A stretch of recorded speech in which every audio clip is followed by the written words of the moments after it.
টানা ভারী বৃষ্টি ও পাহাড়ি ঢলে সিলেট ও সুনামগঞ্জ জেলায় বন্যা পরিস্থিতির ব্যাপক অবনতি হয়েছে। প্লাবিত হচ্ছে নতুন নতুন এলাকা। নদ নদীর পানি বৃদ্ধির ফলে প্রায় ৬০ লাখ মানুষ পানিবন্দী। দুই জেলায় বন্যা কবলিতদের জন্য খোলা হয়েছে ১১৫০ আশ্রয় কেন্দ্র। আতঙ্কে দিন কাটাচ্ছেন স্থানীয়রা। প্রতিনিধিদের পাঠানো তথ্য ছবিতে আরও জানাচ্ছেন সিরাজুমণি শুভ। আবহাওয়ার পূর্বাভাস ছিল ২ দিনে সিলেট অঞ্চলে ২০০ মিলিমিটার বৃষ্টিপাতের। সেই পূর্বাভাসই সত্যি হলো। গত ২৪ ঘন্টায় ১০০ মিলিমিটার বৃষ্টিপাত রেকর্ড করেছে আবহাওয়া বিভাগ। আজ সকালেও বৃষ্টি হয়েছে ৫৫ মিলিমিটার। এর মধ্যেই ফের ভারী বর্ষণের পূর্বাভাস এসেছে।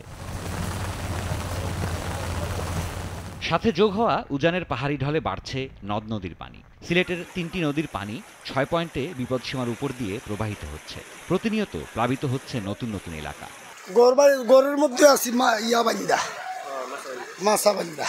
রাস্তাঘাটও বুড়ে গেছে গা, গাড়ি গরু চালাইতে না, খুব ঝামেলার মধ্যে আছি। বাংলাদেশ সরকার খুব উন্নয়ন অথচ পানির কোনো প্রতিকার করে নাই। জেলার প্রায় ৬,২৬,০০০ মানুষ এখন পানিবন্দী। রাস্তাঘাট ডুবে যোগাযোগ বিচ্ছিন্ন হয়ে পড়ায় কোম্পানিগঞ্জ ও গোয়াইনঘাটের সব পর্যটন কেন্দ্র বন্ধ রাখা হয়েছে। এই বিবেচনায় নৌ ভ্রমণ এবং পর্যটন এলাকায় ভ্রমণ সেটি আপাতত বন্ধ ঘোষণা করা। বন্যায় ক্ষতিগ্রস্ত দক্ষিণ সুরমা বড়ইকান্দি বিদ্যুৎ উপকেন্দ্র রক্ষায় স্থানীয় প্রশাসনের সাথে কাজ করছে সেনাবাহিনী। সিটি কর্পোরেশন সহ আমরা সিলেটবাসী কেউ বালা নাই, একটি মানুষও যাতে কষ্টে না থাকে। আশ্রয়কেন্দ্রগুলোতে আমরা খাবার পরিবেশন করব, মেডিসিন, পানি যা যা লাগে।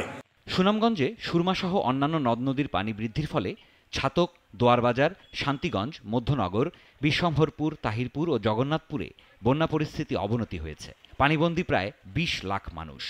জেলা শহরের সাথে তাহিরপুর ও বিশ্বম্ভরপুরের সড়ক যোগাযোগও বিচ্ছিন্ন। পানি উন্নয়ন বোর্ড জানিয়েছে, গত ২৪ ঘন্টায় ৬৪ মিলিমিটার বৃষ্টিপাত রেকর্ড করা হয়েছে। ছাতকে সুরমার পানি বিপদসীমার ১৫৫ সেন্টিমিটার উপর দিয়ে প্রবাহিত হচ্ছে। দোয়ারবাজারে খাসিয়ামারা নদীর বেড়িবাঁধ ভেঙে অর্ধশতাধিক গ্রাম প্লাবিত হয়েছে। বন্যা কবলিতদের জন্য ৫১৬টি আশ্রয় কেন্দ্র খোলা হয়েছে। পরিস্থিতির অবনতি হওয়ায় টাঙ্গুয়ার হাওর সহ তাহিরপুর উপজেলার সব পর্যটন কেন্দ্র বন্ধ ঘোষণা করেছে উপজেলা প্রশাসন। জেলা প্রশাসন কথা বলেছি, জেলা প্রশাসন আমার রেডিনেসের কথা বলছেন যে সব তৈরি আছে এবং তারা আশ্রয় কেন্দ্রে সবাইকে সেটেল করার চেষ্টা করছেন। আমিও যাবো এখন আশ্রয় কেন্দ্রে। আমি গ্রাম থেকে হাঁটতে হাঁটতে বন্ধ আসছি। বৃষ্টিপাত অব্যাহত থাকলে এবারের বন্যা ২০২২ সালের মতো ভয়াবহ হতে পারে বলে আশঙ্কা করা হচ্ছে। বলা আছে যে ৪৮ ঘন্টা ভারী হবে, সেক্ষেত্রে ৪৮ ঘন্টা নদী পানি বৃদ্ধি অব্যাহত থাকবে এবং বন্যা পরিস্থিতি আরও অবনতি হতে পারে। এদিকে পানি বৃদ্ধি অব্যাহত থাকবে বলে জানিয়েছে সুনামগঞ্জ পানি উন্নয়ন বোর্ড। এতে পরিস্থিতি আরও অবনতি হওয়ার আশঙ্কা রয়েছে। সিরাজুমণি শুভ, নাগরিক।